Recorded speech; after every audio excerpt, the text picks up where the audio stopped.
বোস্টনে শ্রীলা প্রভুপাদ এবং নরনারায়ণ প্রভু শ্রীলা প্রভুপাদের একজন শিষ্য, তো ওনারা একটা খুব গুহ্যতম ব্যাপার নিয়ে ওনারা আলোচনা করছিলেন। তো সেই সময় প্রভু হঠাৎ করে বলে উঠলেন, ভবিষ্যতে ভক্ত হয়তো আসবে কিন্তু তারা চলেও যাবে। তো সেই অবস্থায় এখন শুনতে আমাদের যদিও এটা খুব একটা ইয়ে না হলেও, সেই অবস্থায় নরনারায়ণ প্রভুর কাছে এটা শুনতে একটা আশ্চর্য লেগেছিল, যে কারণ সেই সময় প্রভুপাদ ছিলেন বেস্ট, প্রভুপাদ ছিলেন না, প্রভুপাদ বেস্ট ছিলেন, আছেন, থাকবেন, কিন্তু সেই সময় প্রচার যেটা ছিল সেটা বেস্টে ছিল। কারণ প্রভুপাদ নিজে প্রচার করতেন এবং ওনার সময় ফিলোসফি ছিল বেস্ট, টপ ক্লাস। এর ফলে যারাই ম্যাক্সিমাম টাইম যারা প্রভুপাদের লেকচার শুনতেন তারা প্রভুপাদের প্রতি আকৃষ্ট হতেন এবং তারা জয়েন করতেন, এবং যদি কেউ জয়েন করতেন তাহলে ছেড়ে যাবার কথা কল্পনাতে ভাবতেন, কারণ প্রভুপাদের ডাইরেক্ট অ্যাসোসিয়েশন পেতেন এবং প্রভুপাদের ভালোবাসা, প্রভুপাদের লেকচার, প্রভুপাদের ফিলোসফি, প্রভুপাদের অকাট্য যুক্তি তাদেরকে মোহিত করে থাকতো। তো সেই সময় এটা কল্পনাও করা যেত না যে কেউ ছেড়ে যেতে পারে, কারণ প্রভুপাদ যেটা দিয়েছেন আমাদেরকে সেটা একদম টপ। এবং আমাদের আসল উদ্দেশ্য হয় না, আমরা যদি ভুল পথে হাঁটছি, কেউ যদি আমাকে বলে এটা তোর বাড়ির রাস্তা, তো আমরা কি করবো, ওই পথেই হাঁটবো? তো কেউ কোনো ভাবে যে আমরা বেপথে হাঁটবো, আমি জানি যে এটা ভুল, তাও আমি কে করে হাঁটবো? তো সেই জন্য এটা নরনারায়ণ প্রভুকে একটা আশ্চর্য লেগেছিল যে এটা কি করে হতে পারে। তো তিনি একটা অবিশ্বাস্য যুক্তির প্রভুপাদ থেকে বলেন, প্রভুপাদ এটা কি বলছেন, চলে কেন যেতে চাইবে? আমরা তো, আপনি আমাদেরকে যেটা দিয়েছেন সেটা তো একদম আলটিমেট ফিলোসফি, তো এইটা শোনার পরে কি করে সবাই চলে যাবে? তো প্রভুপাদ একটু মুচকি হাসলেন, বললেন, তোমার হয়তো এটা আশ্চর্য লাগতে পারে, কিন্তু একটা টাইম আসবে, পরিস্থিতি পাল্টাবে, ভক্তরা আসবে এবং তারা চলেও যাবে, সেই দিন তোমার আমার কথা মনে পড়বে।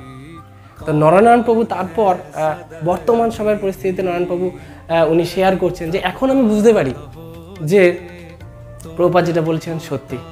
অনেক সময় আমরা কাউকে ভগবদ্গীতা দিয়েছি, সে হয়তো গীতাটার মূল্য না বুঝে আস্থা করে ফেলে দিল। কোনো বুক ডিস্ট্রিবিউশন করছি, আমরা হয়তো ফ্রিতেই তাকে দিচ্ছি এবং সে মূল্য না বুঝতে পারার ফলে বুকটার মিস ইউজ করলো। তখন কি হয়, এই অফেন্সগুলো আমাদেরকে লাগে, এটা ইসকনের উপর প্রভাব ফেলে। কিন্তু প্রভুপাদ যেহেতু বলেছেন আমরা সেই রিস্কটা নিই, কারণ আমরা সবার কাছে বুক ডিস্ট্রিবিউশন করি। প্রভুপাদ সেটা চেয়েছিলেন যে আমরা অনেক বড় রিস্ক নিচ্ছি, তো সেই জন্য এটা হয়। আবার একবার ছিল প্রভুপাদ, বলিমর্দন প্রভু, ব্রহ্মানন্দ প্রভু এবং আরও অনেকজন ডিভোটি একসাথে বসে কিছু এরকমই গুহ্যতম জ্ঞান আস্বাদন করছিলেন। তখন প্রভুপাদ হঠাৎ করে বলে উঠলেন যে পলিটিক্স, ফ্রড, ডিপ্লোমেসি, এই ধরনের যে গুণগুলো, এগুলো পাশ্চাত্য জগতের একটা অতি সক্রিয় একটা গুণাবলী, এটা তোমরা মানো কি মানো না? তো ব্রহ্মানন্দ প্রভু বললেন, হ্যাঁ একদম ঠিক, এটা তো আছেই, পাশ্চাত্যতে পলিটিক্স, ফ্রড, রাজনীতি এগুলো সব আছে। প্রভুপাদ বললেন যদি এগুলো থাকে তাহলে এটা সবসময় শিওর থেকো যে আমাদের এই যে মুভমেন্ট, যদিও এটা একটা international society for Krishna conscious, আমাদের যে সোসাইটি এটা একদমই জড়জগৎ থেকে আলাদা, তবুও আমাদের এই মুভমেন্টে এর প্রভাব কিন্তু ফেলবে। তো এটাও ওদের কাছে আশ্চর্য, যে কারণ তখনকার দিনে একটা ব্যাপার ছিল কি, যে নারায়ণ প্রভু বলছেন ওনার ইয়েতে যে প্রভুপাদ আমরা সত্যিকে আপনাকে মেনে চলবো। এমন না যে প্রভুপাদের সময় প্রভুপাদের এত শিষ্য ছিল, ওনাদের মতের মিল ছিল না, মতের অমিল ছিল না, প্রত্যেকের মতের অমিল ছিল, কিন্তু তারা কেন ইউনাইটেড ছিলেন? কারণ তারা ওনারা যখনই কিছু চিন্তাভাবনা আলাদা করতেন তখন ভাবতেন যে না, আলটিমেটলি প্রভুপাদ কি চাইছেন, প্রভুপাদ যেটা চাইছেন সেটাই ওনাদের কাছে আলটিমেট মনে হতো। এর ফলে ওনারা ইউনাইটেড ছিলেন। কিন্তু বর্তমানে প্রভুপাদ বলছেন যে যেহেতু এই পলিটিক্স, ফ্রড, ডিপ্লোমেসি এগুলো আছে, তো তার ফলে কি হবে? তখন তিনি বলছেন যে এর ফলে কিছু রাস্কেলস আসবে এবং আমাদের মুভমেন্টটাকে স্পয়েল করার চেষ্টা করবে। এবং উনি নির্দেশ দিচ্ছেন যে তৎপরদ্বেন নির্মলম, অর্থাৎ কখনোই আমাদেরকে চৈতন্য চৈতন্যের উদ্ধৃতি থেকে তিনি বললেন তৎপরদ্বেন নির্মলম, যে they should come and go but you should not allow those rascal.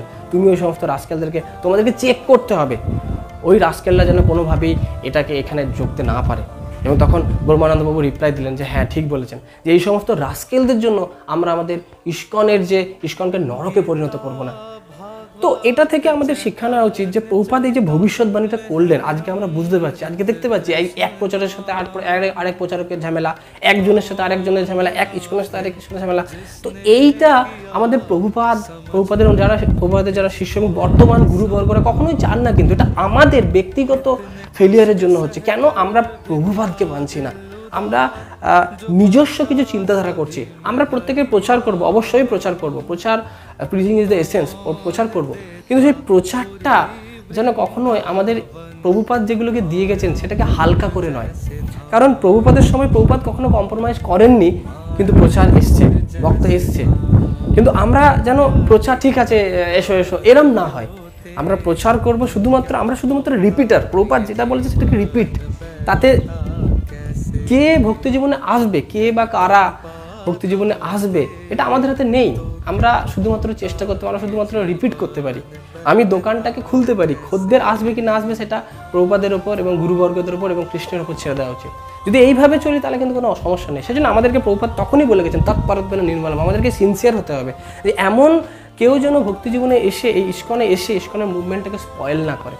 তো প্রভুপাদের এই ভয়ঙ্কর ভবিষ্যৎবাণীগুলো থেকে সাবধান করে। প্রভুপাদ তখনই বলেছিলেন যে যদি এরকম হয় তাহলে আজকে যে ইসকনের যে মুভমেন্ট, যেটা 10,000 বছর অবধি চলবে, 10,000 বছরের আগেই কিন্তু আস্তে আস্তে আস্তে আস্তে যেটা গৌড়ীয় মঠে হয়েছিল সেটা শুরু হবে, দুধে জল মিশতে শুরু করবে এবং আস্তে আস্তে আস্তে ইসকন আর ইসকনের মতো থাকবে না, ফিলোসফি থাকবে না। প্রভুপাদ যে প্রতিষ্ঠাতা আচার্য পোস্টটা হিলতে শুরু করবে।